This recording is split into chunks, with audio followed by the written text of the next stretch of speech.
Entre la côte d'Albâtre et la côte Picarde, Mers-les-Bains apparaît, joliment niché au creux de la ligne blanche des falaises de craie. Vue du ciel ou vue du sol, Mers est une ville couleur.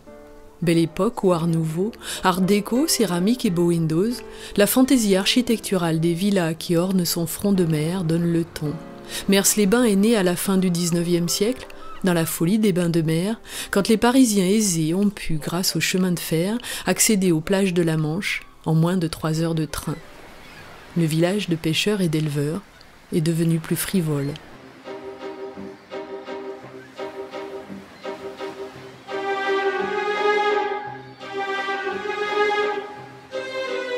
Pour mieux épouser son histoire, chaque été, depuis le début des années 2000, Mers-les-Bains fait revivre la fête des baigneurs, telle qu'elle existait en 1880 ou 1900. La plage voit revenir les cabines de toile colorées qui abritaient la peau fragile des estivantes. On retrouve un plaisir d'enfant à se déguiser un petit peu et puis à revivre une époque assez douce.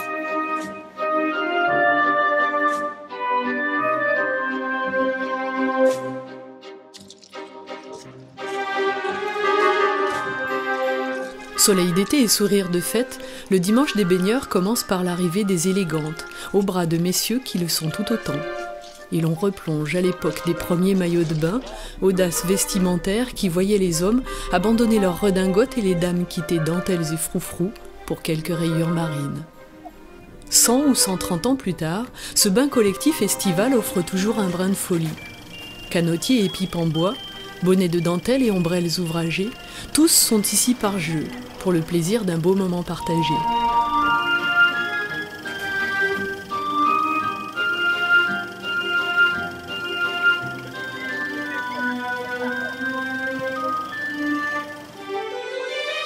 L'exploit est récompensé par un diplôme. L'inventivité du déguisement n'est jamais vaine. D'une année à l'autre, les baigneurs sont toujours plus nombreux. Même monsieur le maire ne manque pas l'occasion de participer à cette baignade d'un autre temps.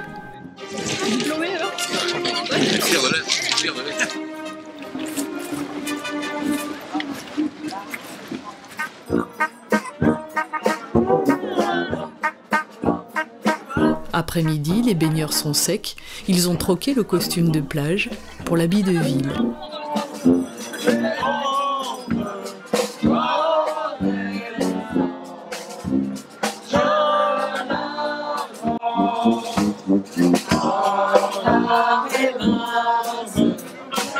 Le défilé s'organise, en tête les voitures anciennes, puis viennent les calèches, et enfin les gens à pied.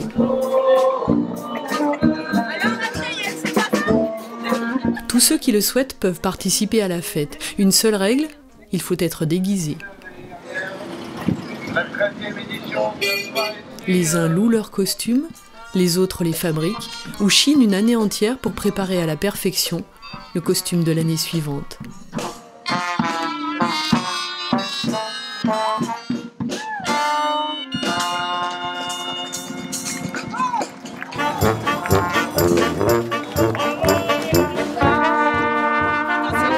La fête des baigneurs est un rendez-vous de fidèles auquel s'adjoignent chaque année de nouveaux adeptes.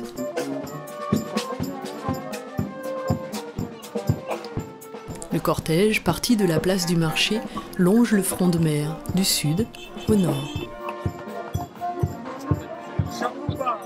Sur les trottoirs, les spectateurs sont nombreux. Il n'est pas rare de croiser des touristes venus de l'autre bout du monde. L'enthousiasme est contagieux.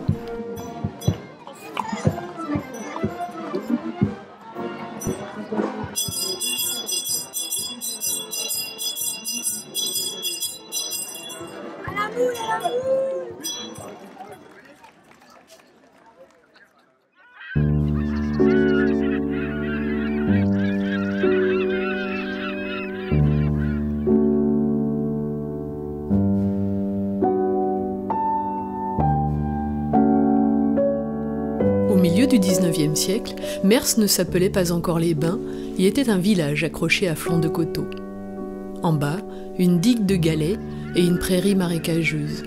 Puis pour mieux profiter de la mer et du paysage incomparable qu'elle offre, on a construit une maison, puis une autre, un établissement de bains, puis un hôtel. En quelques décennies, Une nouvelle ville s'est construite. À quelques pas de là, dans une ruelle montante du Tréport, nous retrouvons Louise Bulcourt. Louise est restauratrice de céramique architecturale. Dans la douceur de son atelier, des céramiques, des cabochons, des éléments de décor abîmés par le temps reprennent vie. Sous ses doigts, la belle époque retrouve ses couleurs. C'est une période magique parce que la référence au végétal, parce que la référence à la nature, à la lumière, aux éléments en général. Et c'est vrai que c'est une très belle période. Alors c'est une période très déco qu'on retrouve moins maintenant. C'est-à-dire que toutes les architectures contemporaines ont un peu gommé tout ce qui est décor. Bon, on a quand même quelques architectes qui sont encore très attachés à cette période-là, à cet esprit-là. Mais c'est vrai qu'il y a très peu de décor maintenant. On a un peu gommé tout ça. Mais bon.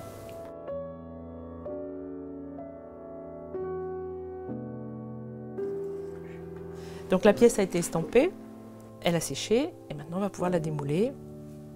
Voilà, on obtient ça. Alors la terre a séché, donc elle est devenue un petit peu plus claire. Pour reproduire les pièces abîmées, elle fabrique des moules, estampe les pièces, puis les remet en couleur. Souvent vives, beaucoup de bleu. L'air marin inspirait décorateurs et architectes. Une fois reconstitués, les éléments de décor viennent reprendre leur place sur les façades.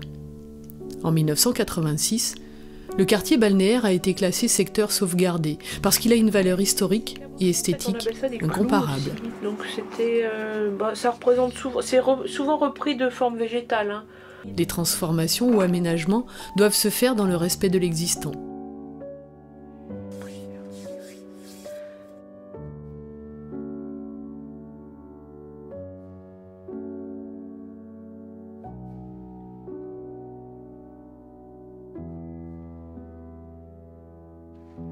Patrick Delamotte est architecte. Installé en région parisienne, il est singulièrement attaché à Mers-les-Bains. Il y a un peu plus de 30 ans, il a réalisé un travail remarquable par sa précision et sa minutie. Pas à pas, pendant des semaines, par tous les temps, il a relevé et reporté sur des calques le détail des façades des villas mersoises. Une manière de mieux comprendre l'esprit des lieux et de fixer la mémoire précise de toutes les richesses cachées dans les recoins de ce patrimoine. Alors on voit, c'est assez haut parce qu'on a le sous-sol et ensuite on a le rez-de-chaussée surélevé, on peut dire. Donc 1, 2, 3, 4, on a 5 niveaux en fait. Sans compter le grenier qu'on ne voit pas, mais parce qu'on est justement dans des rues étroites et que les maisons sont très hautes. Elles sont beaucoup plus hautes que la largeur de la rue. Ce qui donne justement cette intensité de détail. Tout est fait pour le piéton, pour le passant. Il y a 3 niveaux de visibilité. Quand on est loin, on voit la formule générale, la forme générale des maisons. Quand on se rapproche, on voit qu'il y a des détails plus affirmés. Et puis après, de près, de beaucoup plus près, on voit la subtilité des décors faïencés, rapportés dans des tables prévues. Tout est organiquement bien installé. C'est pas du rajout. Ça semble complètement naturel. C'est ça l'intérêt. C'est lui qui a imaginé et dessiné l'extension de l'hôtel de ville. Une architecture colorée, ornementée, une construction d'aujourd'hui qui trouve son inspiration dans la fantaisie d'autrefois. Petite touche de couleur un jour de fin d'été au pied des falaises. On dit que le stand-up paddle est né à Hawaï, mais il s'est parfaitement adapté au soleil plus délicat de la côte picarde. Ses pratiquants sont de plus en plus nombreux. La plage s'y prête. À marée basse, le sable en pente douce permet un apprentissage progressif. Une planche, une pagaie, les pieds légèrement écartés pour l'équilibre et beaucoup de bonne humeur. Embarcation de déambulation lente ou objet de compétition, le stand-up paddle est un sport accessible à tout le monde. Les sensations sont vite là, même quand il n'y a pas de vagues. Quand la mer se retire, après les galets, le sable se découvre, déroulant ainsi le terrain de jeu éphémère d'une ribambelle d'enfants bâtisseurs. Les enfants modèlent le sable avec ferveur, les parents admirent, encouragent, félicitent. Concentration extrême. Pour l'ambition d'un concours, ils ont ajouté des éléments décoratifs, glanés ici ou là, sur la plage ou à la maison.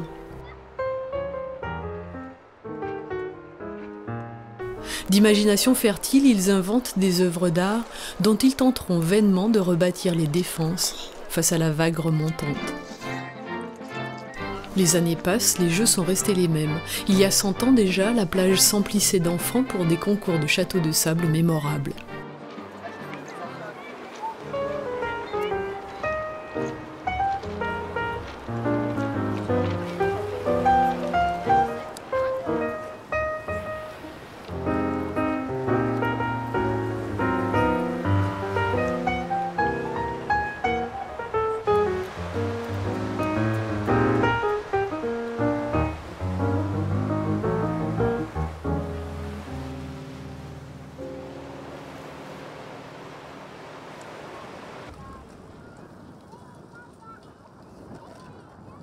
Un jour d'été, Mersois et visiteurs en retour de plage tombent nez à nez avec d'étonnants personnages. Démesurément perchés, les lunanthropes, c'est ainsi qu'ils se nomment, déambulent.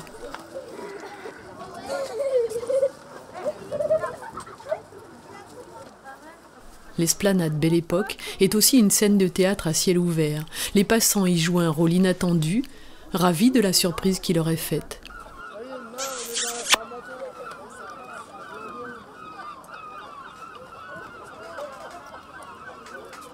Trois petits tours, et puis s'en vont.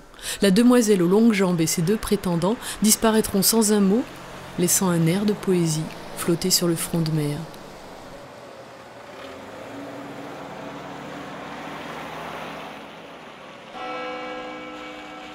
À flanc de coteau, l'église Saint-Martin, construite au début du siècle dernier pour remplacer l'édifice ancien devenu trop exigu pour accueillir la foule des estivants.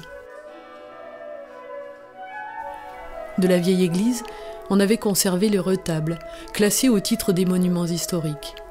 Vitraux et rosaces art déco, dont les couleurs flamboyantes répondent aux audaces architecturales de l'esplanade.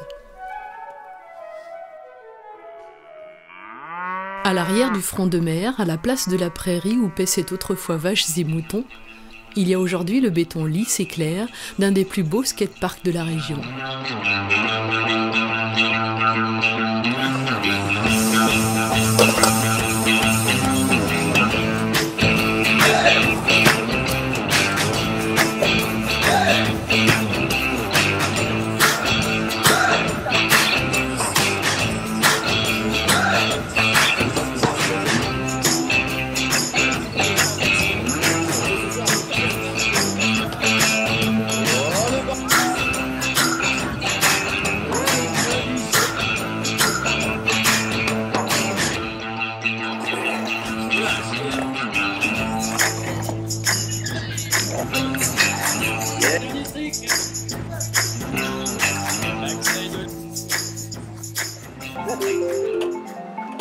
Mers d'hier et Mers d'aujourd'hui, la ville couleur aime marier son histoire et son avenir. En 2014, un casino tout neuf a ouvert à l'entrée de ville. On peut y jouer, s'enivrer d'un gain possible et d'une chance capricieuse. Au début du XXe siècle, les casinos étaient vraiment des lieux de dilettantes. Les gens y venaient pour danser, écouter de la musique, se restaurer. Et au fil du temps, on a perdu un petit peu cette âme. Autour de la salle de jeu, d'autres loisirs. Un restaurant, les pistes d'un bowling, une scène pour des concerts en soirée. Au fil du temps, le casino a retrouvé son âme.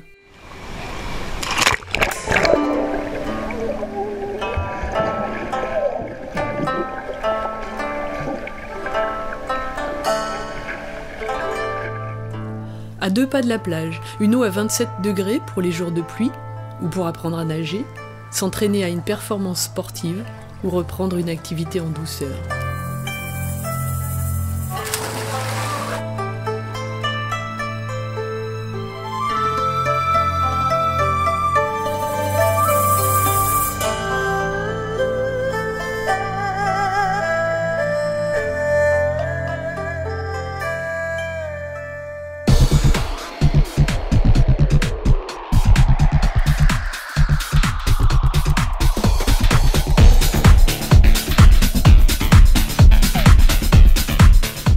Au cœur des 3 villes qu'on dit sœurs parce qu'elles sont intimement proches, Euux, le Tréport et Mers-les-Bains, le centre aquatique des 2 falaises est le poumon sportif de la communauté de communes.